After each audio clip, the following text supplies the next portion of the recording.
let me get my slides up as well. So like we also did, I will do this both in English and Sinhala. The more technical side of things, I will keep it in English, but also try to incorporate discussion of this in Sinhala as much as possible.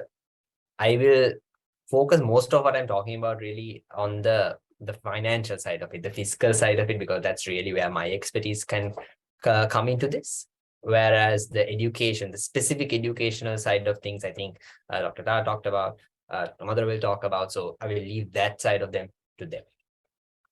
Okay, so the main message and the main way that I think this fiscal side, the financing side of this can be handled is by incorporating more of the subnationals, and that is the provincial councils, the local governments, into the education financial system so that the school-based management program can happen. Whereas the central government also, of course, continues to play a role, especially on the kind of equity side of things. So I will show a very quick illustration, a hypothetical illustration of what I mean by this before getting into some specifics of it. දැන් අපි දැන් ඉන්න ආර්ථික අර්බුදයට කලින් අධ්‍යාපන වෙනුවෙන් අපි වේදම් කරා Ministry of Education about 1% of GDP, subnationals about 1% of GDP on average, on overall the kind of expenditure. That's kind of what I'm saying. Of course, this has changed by year in different years and different points, but overall about this, I think through this kind of model, looking at what has happened in other countries, we can aim towards something where the central government expenditure, that's through the Ministry of Education, after the crisis, some years after the crisis, can be about 2% of GDP, whereas the subnationals do a much bigger proportion of the expenditure at about 4% of GDP. For this, what I am really saying is not that this happens in 2023 or 2024 even, but some years down the future, but as a transition mechanism in the process of getting there, we can probably get to maybe maintaining the current allocation of 1% of GDP by the central government and adding increased expenditure through the subnationals. Then provincial council හරහා යන මුදල් සංඛ්‍යාවක් කොහොමත් එන්නේ මුදල් සංඛ්‍යාවක් කොහොමත් එන්නේ භාණ්ඩාගාරය තුලින් තමයි. ඉතින් ඒකත් එක්කම තමයි මෙතන මේ කතා කරන්නේ. In this presentation, I mean, that's the key overall message that I want to give. But in the presentation, what I'll go through is a quick overview of 3 countries, Thailand, Indonesia, and New Zealand, and how they went through education reform. I will look at how that ties into financing possibilities for Sri Lanka, different challenges that these countries and the Sri Lankan example on the financing side happens, and what we can do about it, and just summarizing this model at the end. So on these 3 countries, මම මේ රටවල් තුන තෝරගත්තේ මොකද යම් යම් විදිහකින් එක එක අංශවලින් මේ රටවල් වල ලංකාවත් එක්ක සමාන තැන් තියෙනවා හැමදේම නෙමෙයි නමුත් සමහර තැන් එහෙම සමානකම් තියෙනවා ඒ රටවල් වල අධ්‍යාපනයට the financing side of it was really from that centralized thing, just like in Sri Lanka before at some point before the reform, but they moved into this school-based model, financing it through that kind of model. මේ රටවල් තුනත්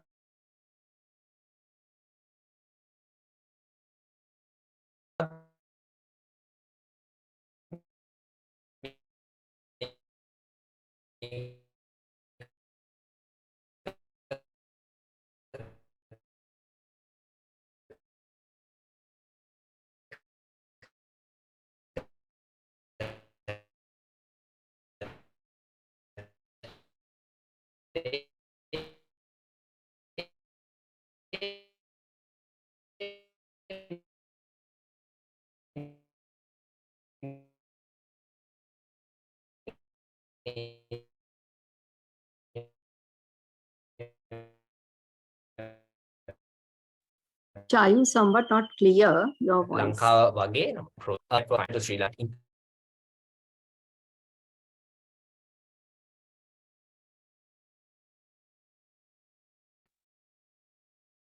Sorry, I think I dropped off. I'm not sure at what point. About 2 minutes, if you don't mind rewinding what you said. So including, sorry about that. Yes, from which point? From here, maybe? Yeah, just about the start of the part of this slide. Yeah. Sure. Okay. So basically what I'll cover in this presentation, overview of these 3 countries, how we can tie that financing possibility for Sri Lanka. And then the challenges that those countries have seen from that financing side of things, and what Sri Lanka can do to overcome and not actually face those specific challenges, and then finally summarizing all of that into some sort of overall financing model. So I took these I'm taking these 3 countries and why I'm taking those 3 countries. මේ රටවල් යම් විදිහට ලංකාවට සමානකම් තියෙනවා ඒගොල්ලෝගේ ආර්ථිකය පැත්තෙන් ඒගොල්ලෝගේ අධ්‍යාපන ක්‍රමයේ පැත්තෙන් අධ්‍යාපන ක්‍රමයට කොහොමද ඒගොල්ලෝ මුදල් හොයාගත්තේ පැත්තෙන් මේ මූල්‍යමය පහසුකම් පැත්තෙනුත් යම් සමානකම් තිබිලා තියෙනවා මේ අපි කතා කරන කාලය තුල ඒ රටවල්ලොත් ඒ තියෙන ඒ සෙන්ට්‍රලයිස්ඩ් මොඩල් ඉඳන් මේ ස්කූල් බේස් මොඩල් එකට ගියෙත් ලංකාව වගේ වෙන වෙලාවක මොකද ආර්ථික අර්බුදයක් කාලේ ඒ ආර්ථික අර්බුදයෙන් නිසා ආර්ථික අර්බුදයෙන් පෙළඹෙච්ච නිසා තමයි මේ රටවල් මේ පද්ධතියට යන්න පුළුවන් උනේ ඒ පද්ධතිය යන්න ඒගොල්ලන්ට පෙළඹෙන්න ඇති උනේ ඒ වෙලාවේ තමයි. ඉතින් starting then with Thailand, so late 1990s, that is after the Asian financial crisis is this period, because again a big economic crisis for them, that's when they started moving into that. For Thailand as well, they move from a system that was very central financing driven, again very similar to Sri Lanka in some ways, the way that they financed their system before this, but then they moved one that included both some level of central financing, but then additionally included some level of regional and local financing as well. Thailand, their governance structure is not too dissimilar to us in practice, though in reality, because we technically have a more devolved power system than Thailand, it's different. But there are some similarities in the way that model went. I'm going very generally on these examples here because not to get into much of the technicalities. But then when we get into the actual model, I'll try to slow down and go into a little bit more explanation. Yeah. One other thing that Thailand did as a very legal point, and I'll just mention this as one key thing that stood out to me, is that they incorporated each individual school as a separate firm, publicly owned, not a private firm, still a public company. Publicly owned, government owned company. හැබැයි ඒගොල්ලෝ මේක කරේ ඒ මේ අපි මේ පාසල් පද්ධතිය තුලට යනකොට ඒකට අවශ්‍ය නීතිමය සහ මූල්‍ය පහසුකම් හදා ගන්න පුළුවන් විදිහකට. මේකෙන් කියවෙන්නේ නැහැ මේ තායිලන්තේ මෙහෙම යන විදිහට මේක නිදහස් අධ්‍යාපනයේ වෙනස් විදිහකට ගියා කියලා. මොකද තායිලන්තේ ඇත්තටම මේ කාලෙන් තමයි ඒගොල්ලන්ට පුළුවන් වුණේ නිදහස් අධ්‍යාපනය ඒගොල්ලෝ තව වර්ධනය කරගන්න. කලින් තිබුණේ අවුරුදු 9ක් විතර නිදහස් අධ්‍යාපනය ලබා දුන්න තායිලන්ත අධ්‍යාපන පද්ධතිය තුලින්. ඊට පස්සේ නමුත් ඒගොල්ලන්ට පුළුවන් වුණා අවුරුදු 12ක නිදහස් අධ්‍යාපනයේ පද්ධතියකට යන්න. ඊට පස්සේ කාලයක අවුරුදු 15ක නිදහස් අධ්‍යාපන පද්ධතියකටත් ඒගොල්ලන්ට යන්න පුළුවන් වුණා. ඒකට පුළුවන් වුණේ මෙන්න මේ පද්ධතිය තුලින් ඒගොල්ලන්ට මේ අධ්‍යාපනයට අවශ්‍ය මූලික පහසුකම රට තුළට හදා ගන්න පුළුවන් වුණ හේතුව නිසා කියලා තමයි බොහෝ වෙලාවට ඒක පවසන්නේ. But of course a key issue was that in Thailand the capacity building side of it, in making sure that teachers, principals were able to take up this challenge, because this was a sudden shift, because these countries because make sure the current structure was able to shift to this new structure, that wasn't really prioritized enough. It seems like it wasn't prioritized enough, which means that the delay in the outcome was seen. දැන් මේක 1999 තායිලන්තේ මේ පද්ධතිය පටන් ගත්තට මේක අවශ්‍ය අධ්‍යාපන ප්‍රතිඵල ලබා ගන්නකොට තව 2004 5 6 විතර වුණා.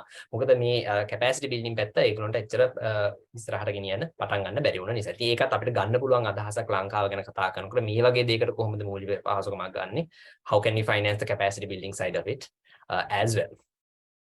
Indonesia, also from in that same kind of time period, late 1990s, after the Asian financial crisis, they moved from a central financing system where the central government handled education almost 100% to one that included central financing, but devolved it down to the district level. And even in Sri Lanka, this is similar comparative to, let's say, for example, the districts taking this on, for example. A key feature there was that compared to some of these other examples, the local community was a pretty big part of the school committees, the school management systems.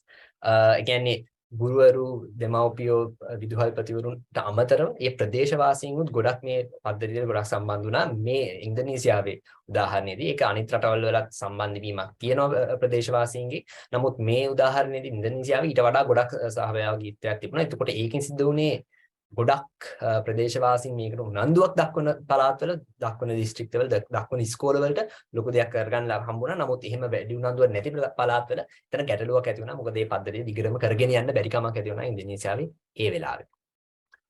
But a key I guess a successful thing that they did was that in Indonesia, this was also during a period of very high inflation, like Sri Lanka. Inflation went up to 70, 80, 90% there. So in that kind of high inflation period, they were managed to maintain their expenditure at that point and later on actually increase it as well. Thing අර උද්දමනය සහ බල්මිල වැඩි වෙනවත් එක්ක ලොකු කියන්නේ රුපියල් මට්ටමේ ලංකාවේ පැත්තෙන් ගත්ත රුපියල් මට්ටමින් ලොකු වැඩි කිරීමක් කරන්න වෙනවා වියදමේ පවත්වාගෙන යන්න දර වශයෙන්. නමුත් ඉන්දෝනේසියාවට ඒක කරන්න පුළුවන් වුණා මේ පද්ධතිය ඒකට උදව්වක් විදිහට දැක්කා. නමුත් එතනත් ප්‍රශ්නයක් වුණේ ඉන්දෝනේසියාවේ this inequality is an issue because of this district financing model.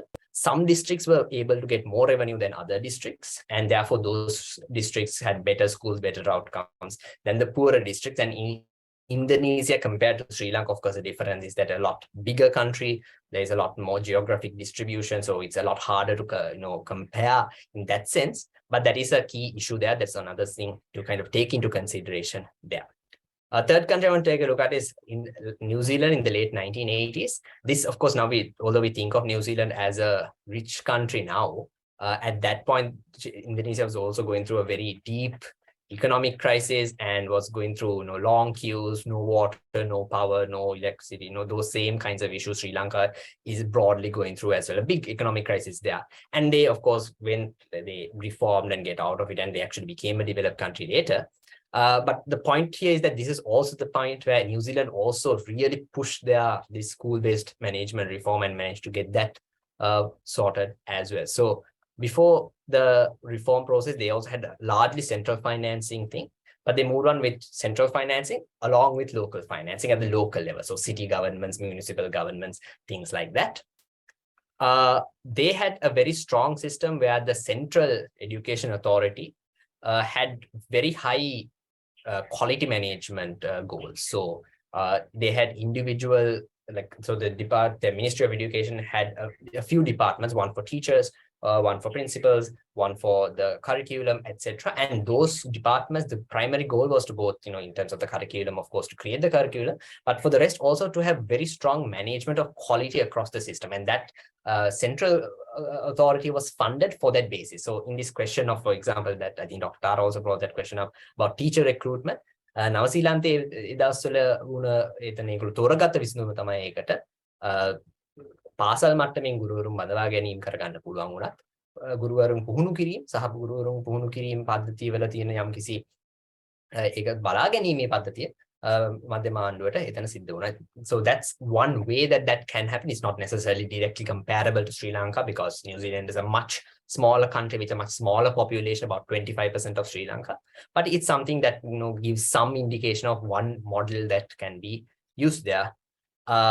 One difference between New Zealand and the other two examples that before this, New Zealand had done some capacity building because they had run a few experiments, some pilot projects of the school-based management in a few schools in a few areas with some sort of support from other partners, external partners. So that is something, and I think ලංකාවෙත් යම්කිසි මට්ටමෙන් මේක කරලා තියෙනවා. මම හිතන්නේ doctor මදුර මේක ගැන තව ටිකක් කතා කරන්න පුළුවන් වෙයි ඉස්සරහට. මේ ලංකාවේ ලෝක බැංකුවත් එක්ක යම්කිසි මට්ටමකින් යම් දේවල් මේක සම්බන්ධයෙන් කරලා තියෙනවා කලින්. ඉතින් ඒක පාවිච්චි කිරීමෙන් ඒ පද්ධතියේ ඉගෙනගත්ත දේවල් අපි කොහොමද පාවිච්චි කරන්නේ මේ මූලිකම පැත්තටත් කියන අදහස තියෙනවා. නවසීලන්තෙන් ඒක ගන්න පුළුවන්, අපිට ගන්න පුළුවන් උදාහරණයක්.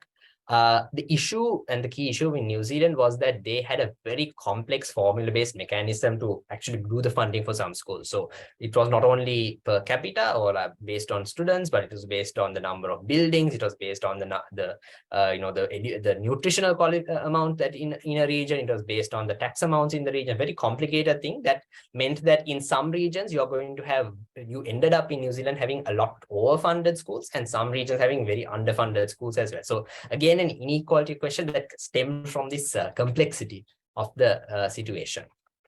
So that's an overview of these three schools, of these three countries. And the reason I wanted to bring these countries up specifically, like I said earlier, because they were in an economic crisis, but as a result of the requirements of the government to really manage the budget balance and all of those kinds of things, a key way that these countries managed to both expand education, වැඩිපුර වියදම් කරන්න පුළුවන් වුණ අධ්‍යාපනයට, ඒ වගේම රජයේ මූල්‍ය හිඟය පේවා ගන්න පුළුවන් වෙන මට්ටමකට යන්න පුළුවන් වුණේ මේ විදිහට මධ්‍යම ආණ්ඩුවේ ඉඳන් ඒ රටවල දාලා වෙන district ආණ්ඩුවක් හෝ ප්‍රාන්ත ආණ්ඩුවක් හෝ නගර සභාවක් හෝ පැත්තට මේ වියදම කළමනාකරණය යවන්න. I think that's also another thing that also allows for this to happen, even though Sri Lanka is in this economic crisis, the government doesn't have money to pay people, all these problems are there.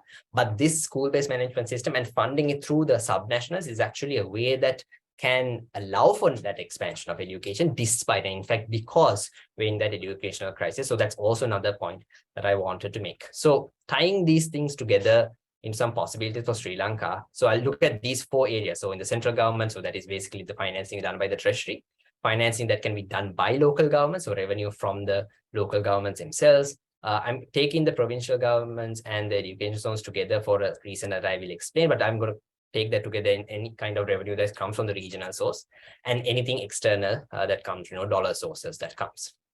So just for the central government side of things, this is something that comes from the treasury.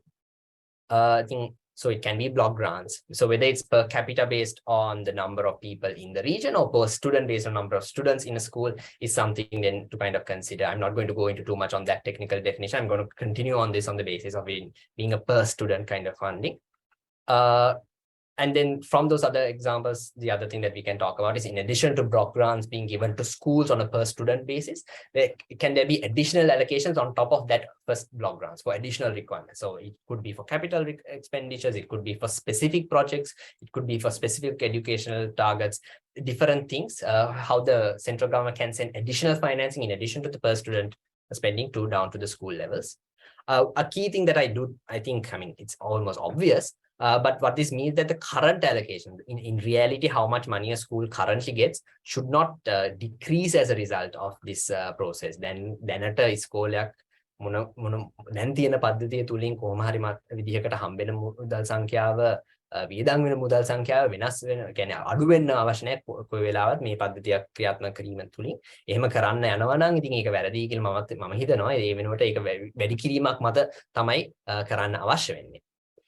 මධ්‍යම ආණ්ඩුවේ පැත්තෙන් අපි, if you look at the local government and local financing, this is where I think a key part of this can really come from, the key part of the additional expenditure, because the local government, so that is the municipal councils, the urban councils, the Pradesh Sabha, that's where the revenue gaining ability of the local government, the subnationals is. Can පළාත් සභාවට සාපේක්ෂව ප්‍රාදේශීය සභාවලට පුළුවන් අත්‍යවශ්‍යම ආදායම අය කර ගැනීමේ හැකියාවක් තියෙනවා. මොකද පළාත් සභාවලට දැනට බදු ආදායම ලබා ගැනීමේ ක්‍රමයක් නැහැ. නමුත් ප්‍රාදේශීය සභාවලට, නගර සභාවලට, මහනගර සභාවලට හැකියාවක් තියෙනවා පරිපනම් ක්‍රමයේ තුලින් යම්කිසි බදු ආදායමක් ලබා ගන්න. මේ බදු ආදායම තුලින් තමයි මම හිතන්නේ මෙතන දැන් අනිත් රටවල් වලින් උත් තියෙන ඒ වගේ ඊට වෙනස් බදු ක්‍රම වලින් වෙන්න පුළුවන් ඒක කර ගැනීම. මෙතන ගැටලුවක් ඇති වෙනවා. මොකද සමහර ප්‍රාදේශීය සභා අනිත් ප්‍රාදේශීය සභාවලට වඩා පොසත් මිනිස්සු ඉන්නවා. There's more development, there's more financing, there's more resources there. I'll get into how we can perhaps account for that. But this is one key place where I think can happen, primarily through some sort of increase in the assessment. පරිපණම් වෙනස් කිරීමකින් මේක සිද්ධ වෙන්න පුළුවන් කියලා මම දකිනවා. ඒක අනිත් රටවල් වල වෙලා තියෙන දෙයක්. ලංකාවේ පරිපණම් පද්ධතිය බොහොම අඩු පරිපණම් ගෙවීමක් කරන්න අනිත් රටවල් වලට සාපේක්ෂව. ඉතින් මම හිතනවා මේක කරන්න පුළුවන් දෙයක්. අනිත් එක රටේ මිනිසුන්ටත් කොහෙවත් මහා භාණ්ඩාගාරයට යවන බදු මුදලක් වෙනුවට මේක තමන්ගේ ප්‍රදේශයේ ඇති වෙන ඉස්කෝලයක් වර්ධනය කර ගැනීම කියන අදහසට මම හිතනවා මෙතන හැකියාවක් තියෙනවා මේක ජනතාවටත් මේක ඉස්සරහට ගෙනියන්න. මේක මේ මොහොතේ වෙන දෙයක් නෙවුණා. අනාගතයේ මේක තුලින් අපිට කරගන්න පුළුවන් දෙයක් වෙන්න පුළුවන්. Again, on a per student basis, is there a possibility, and this is just an overall question I have, is there a possibility for the capital expenditure to be done on the local government level? Because it's more visible, right? When you pay taxes to your local government, is it more reasonable to see now you're actually seeing the school buildings being built rather than it being an invisible thing that goes, for example, as salaries? But that's just an overall kind of political economic question, nothing too particular to think of. The question on the provincial governments, yes, there's a question on the who does the budgeting. I'll get to that after this section because I think that's an interesting thing. I can kind of give overall on the budgeting process. But on the provincial governments and the zonal education divisions, I'm putting them together because again, there's not a lot of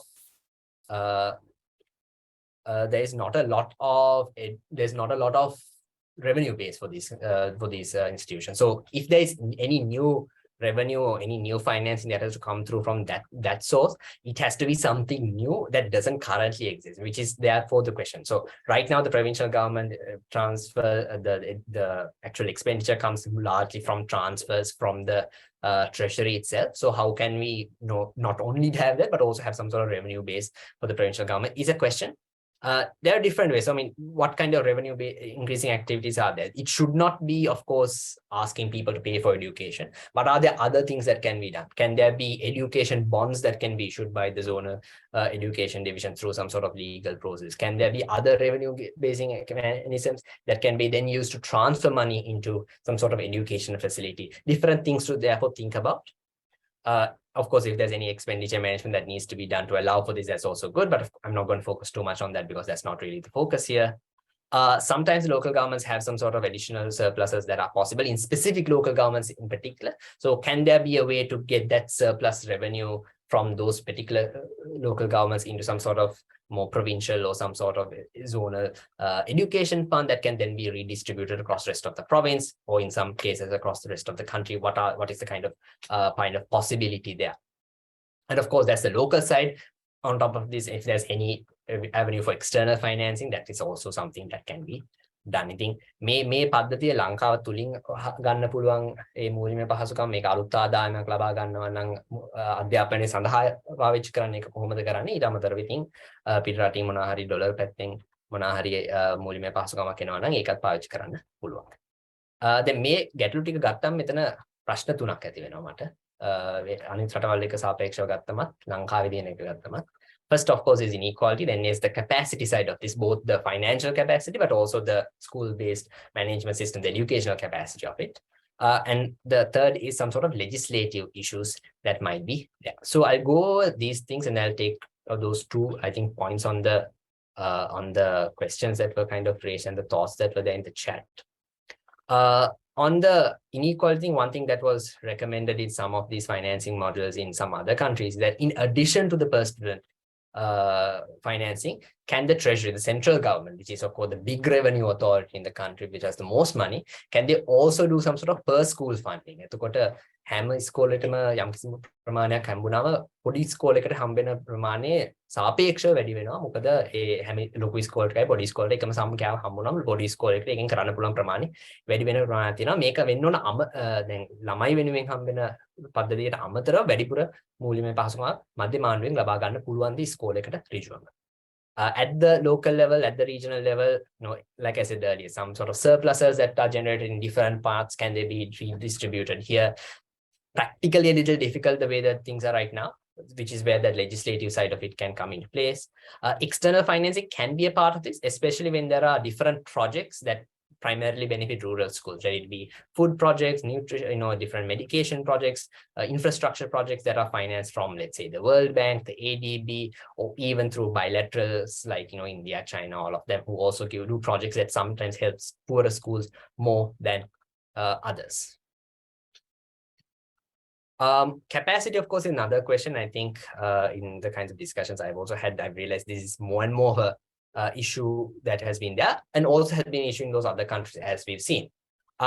So here, one critical thing that has to happen on the financing side, and that's where what I'm going to focus on in this section also, for accountability, for regulation, that the central government really has to fund that at the center. So for the Ministry of Education to build up the regulatory capacity, to build up the administrative capacity, that has to happen from the central government level, because that's really where the accountability, the oversight, the administration side of this whole process would be. So that treasury financing has to come from there. But of course, because this is not a very big expenditure, I think that is not something that is going to be too difficult for the government to handle in the context of this reorganization of government expenditure. External financing can be something, especially from the multilaterals. Like I said, we had some sort of World Bank project earlier. So, that kind of basis for the capacity building of the school-based management system. If we are moving to a school-based management system, how can we build the capacity of the individuals involved, of the institutions involved? Can we do that with some sort of external financing project? I think the possibility does exist. And even recently, the World Bank had put up their country partnership framework, some public consultations, some documents on their website. In those, I mean, from the kind of priorities they have identified, I think something like this might be possible and might be within the priorities that they would finance as well. So that's also something to then think about there. And like I said, because we have some sort of current successes in Sri Lanka, what kind of lessons can we take from those into expanding that as well? The final point, and this is on legislation, and this really matters for the questions on how we can actually practically do this. ලංකාවේ අපි මේ කතා කරන දෙයක් සංකීර්ණ විදිහට දැක්කම විශේෂයෙන් මූලිකමය පැත්තෙන් මම මේ කතා කරපු සමාදේව ලංකාවේ කරන්න පුළුවන්ද කියන එක දැක්කම ඉතින් එතන ඇත්තටම දේ මෙතනම නීතිමය පැත්තෙන් යම්කිසි ප්‍රතිපාදනයක් අවශ්‍ය වෙනවා. එහෙම නැතුව මේවා කිසිම දෙයක් කරන්නත් බැරි වෙනවා. මූලිකමය පැත්තෙන් කරන්නත් බැරි වෙනවා. So one key thing here is this Fiscal Management Responsibility Act. It's called the FMRA.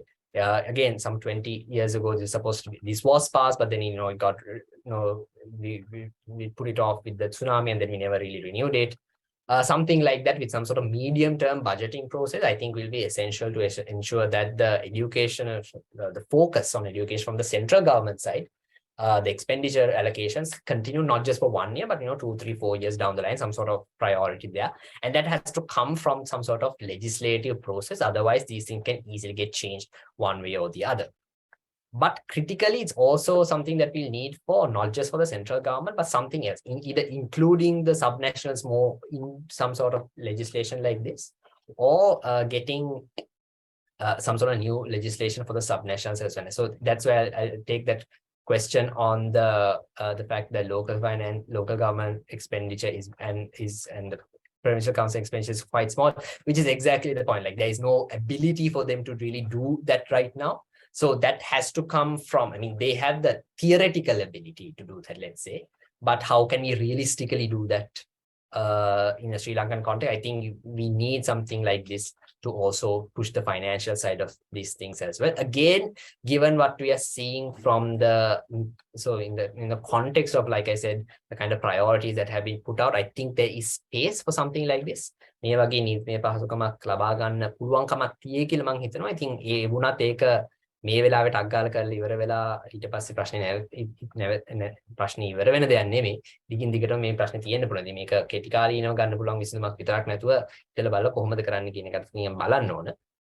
Of course, there is additional financial support, financing requirement that might be there in some sort of new education act that might be required to actually put this into place. I'm not too much of an expert on the legal side, so I'm not too clear how much that will be required. But I'm using some examples from the something that Thailand did in the 1999 law. For them, this question that Dr. Ara mentioned earlier about how the teacher salaries are in the same category as some others. Thailand also had a similar situation where they dealt with that through this new law, which created a new public employment category, including the subnational involvement in Thailand. Also was through this accountability measures, management specific mechanisms. All of that came through this Education Act for Thailand. I think ලංකාවටත් ඒක මුල්මය පැත්තෙන් සහ අධ්‍යාපනය පැත්තෙන් කොහොමද මෙහෙම වගේ දෙයක් ගන්නවා නම් එහෙම කරන්න හැකියාවක් තියෙනවද එහෙම හැකියාවක් අවශ්‍යද කියන එක අර නීතිමය පැත්තෙන් මට ඒක ගැන වැඩිපුරම දෙයක් කියන්න බෑ. හැබැයි මේකත් මම හිතන්නේ දැන් සලකා බලන්න අවශ්‍ය කාරණාවක් වෙනවා. So I will leave with this somewhat complicated chart in terms of the financing side of it. But basically, what the two in blue are the two institutions, basically, or two the groups that will receive the funding. That is on the school-based management system, so whether it is school-based committee, some form there. And then, of course, the Ministry of Education right now as well, both for the accountability measures, oversight, content creation, that side of stuff, all of that. I have just broadly kept it here where the Treasury, both through directly and indirectly, finances these sides of things, how the local governments and the provincial sides can fund it, whether it can be through an education fund that can be set up or not, through any additional surpluses that exist, all of those things happening. And of course, external financing that goes both towards the schools for different purposes, but also to the Ministry of Education as well, and not just limited to the school. So I leave there. So I will leave with this, and of course can take, I think, questions as we move into a Q&A section. Thank you then, Mr. for inviting me. So I will leave you all with this and move on as you go ahead.